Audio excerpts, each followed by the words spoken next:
Dengan hasil yang akan kita lihat di game yang pertama untuk di Best of Three Series match yang kedua, Group Stage dari Grup B Royal Derby di Snapdragon Pro Series Mobile Masters. Wah, Reddit Overkill, let's take it away. Thank you so much Saul, dan kita akan segera menjadi saksi untuk siapa yang kali ini akan berjaya di Royal Derby SPS Mobile Master 2025. Here we go to the land of down. Oke, hero dari Ryota sih yang aku penasaran ya. Karena ternyata masih ada satu yang tidak di-ban. Obvious. Tadi aku kira bakal diambil sih Om, untuk di pick keempat dari Ararki ya, untuk Dairennya. Tapi kali ini dengan Povisan terlepas, head-to-headnya dengan Badang masih oke lah. Ya, sosok lah. Sosok lah ya untuk bisa fast clear-nya, rotasi juga. Disamakan, tapi Iron Hook ke arah Suns di awal-awal game membuat Flicker terpaksa di-trigger, dan ini cukup berbahaya karena lagi-lagi backup-an dari Sujin pun sudah mulai terlihat. Dan oke, diangkat dengan Lantern Flare, masih bisa diturunkan juga. Dan sekilas dari emblemnya, Killing Spree ini untuk si Kairi ya. Dan lihat, begitu besarnya damage yang bisa dihasilkan dari Suyo di level 3. Ya, itu yang jadi problem besar untuk Ararki Hoshi, terutama untuk di early-nya. Karena dengan dia jauh head, rotasi dari Kairi ini akan sangat-sangat dipermudah sekali. Dan itu harus diantisipasi dari pergerakan Idok yang mau nggak mau nih harus bisa memantau laning phase untuk Sujin di area jungle-nya. Oke, masih saling berimbang seharusnya untuk kedua jungler ya. Baik untuk Sujin yang bisa farming, dari Kairi juga yang masih bisa mendeliver damage tadi untuk di early game. Ini tergantung bagaimana positioning dari Keyboy. Karena kita tahu bagaimana dia harus melakukan setup, dan hero setup itu paling benci ketemu dengan Franco. Iya, hero setup paling benci ketemu dengan Franco, dan itu yang terjadi sekarang ya. Iya, sekarang kalau dia sampai sembunyi di rumput, terus tiba-tiba ada Iron Hook yang datang ya.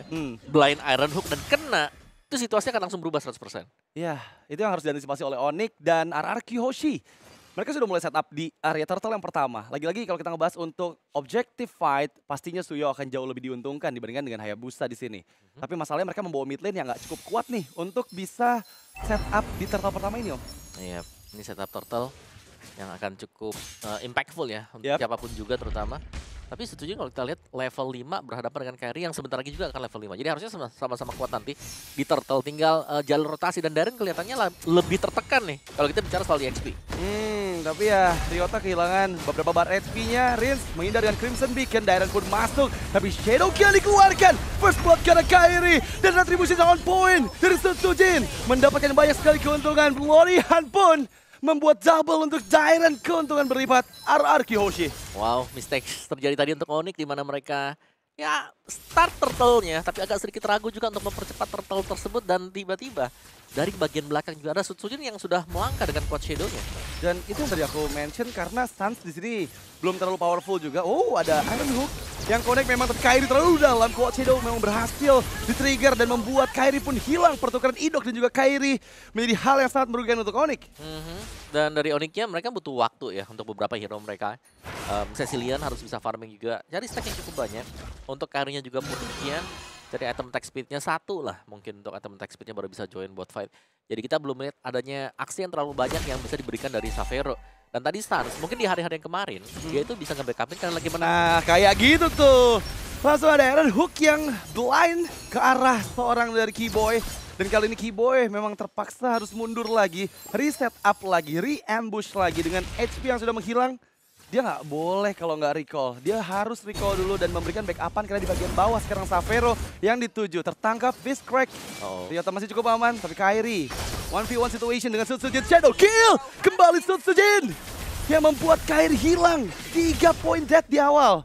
Cukup merepotkan. Ya, dan lihat pressure masuk terus-terusan juga. Rins membuka Crimson Beacon. Oh, tapi dia udah nggak punya escape kah? Masih ada flicker dari sergapan ejector yang di-trigger oleh Keyboy. Dan Xavero, pressure tidak henti dilakukan oleh Rins dan juga Idok. Ya, tarikan demi tarikan ya. Iron Hook ada, Lantern Flare juga masih ada tadi. Meskipun Crimson Beacon dan Flicker terpakai, tapi ya itu adalah pressure untuk Xavero sendiri sehingga tidak nyaman melakukan farmingan di bagian bawah. Turtle akan segera spawn juga, tapi dengan solo kill yang sempat didapatkan tadi oleh Sujin akan membuat dia sangat fat. Ini terutama untuk di early game. Hayabusa 2 point kill, 3 assist. Wow. Ini akan cukup bisa langsung men-trigger turtle-nya, ditahan saja dengan Hayabusa. Ya, ini 100% kill participation dari Sujin sejauh ini ya.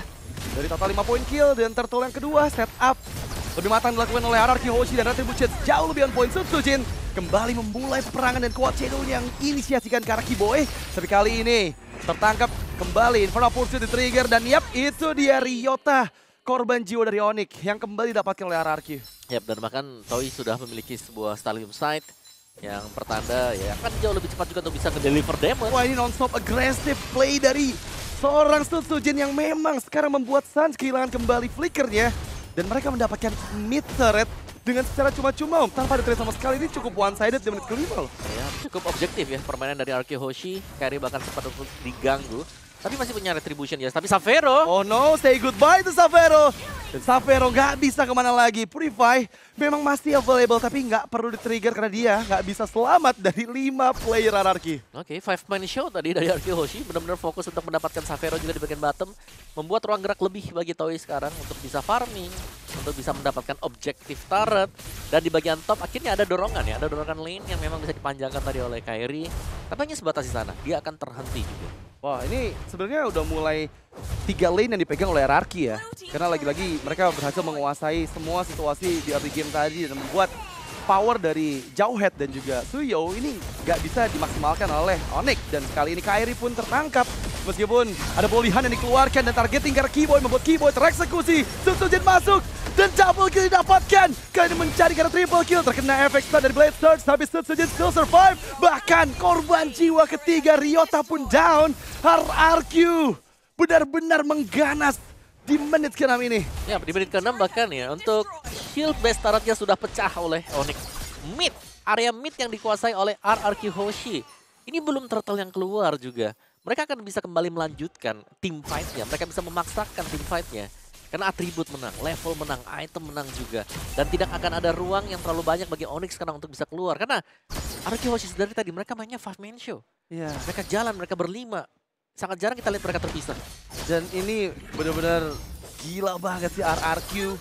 Di pembukaan match Royal Derby membuat Onyx seakan-akan dibuat gak ada space untuk mereka bisa mendapatkan farm ya. Karena lagi-lagi kalau kita ngebahas farm, Savero butuh banget. Karena sejauh ini dia kena pressure di awal. Satu point death yang sangat berarti ngebuat dia semakin tenggelam lagi. Dan perbedaan 1.200 gold kali ini Om. Ya, ini banyak gold yang jauh ya. Semua bahkan ya. Yep. Semua dipegang oleh RRQ. Dan bahkan ini 4 digit loh untuk goldnya. Oh no. Termasuk roamer bahkan, termasuk roamer. Winter Crown first fleeting time kan nanti untuk second item buat Idok. Karena ketika semua dipegang seperti ini ya jelasnya Onyx sedang tidak baik-baik saja ya. Kayak apapun yang bakal dilakukan dengan Onyx pastinya akan dampak salah juga. Karena mereka sedang kalah level, mereka sedang kalah item. Dan mereka belum bisa keluar dari area mereka. Ingat nih, mereka memang punya Karim, mereka punya Cecilian. Tapi dua hero ini cukup butuh waktu untuk jadi. Iya, masalahnya benar-benar gak bisa dapetin space karena lagi-lagi Idok selalu menghantui dengan Iron Hook-nya. Itu yang membatasi banget pergerakan dari Savero serta Suns.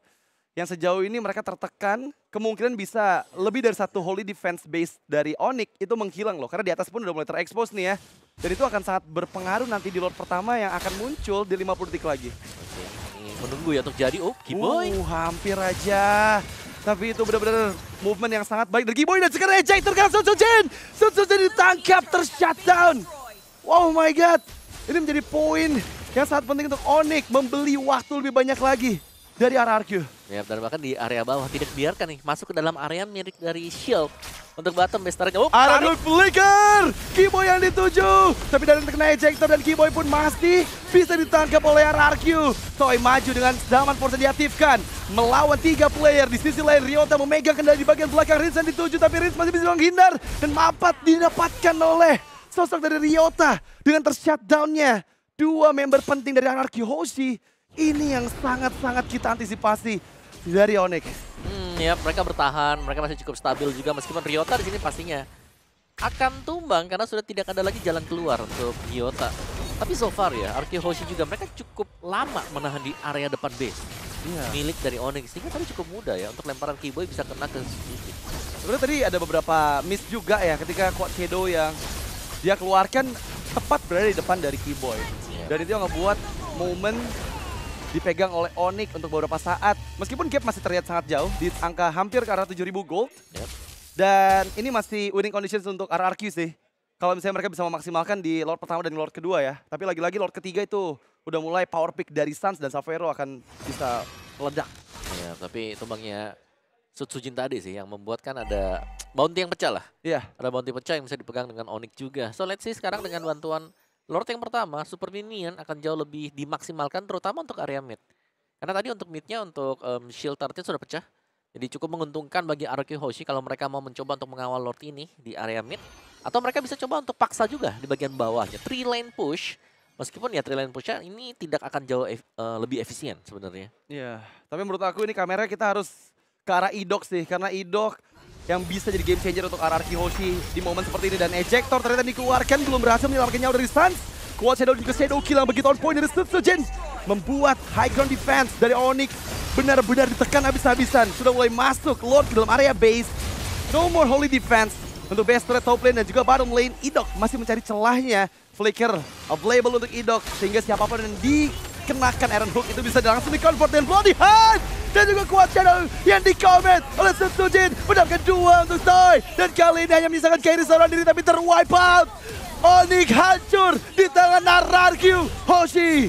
Wow, RRQ Hoshi lagi dan lagi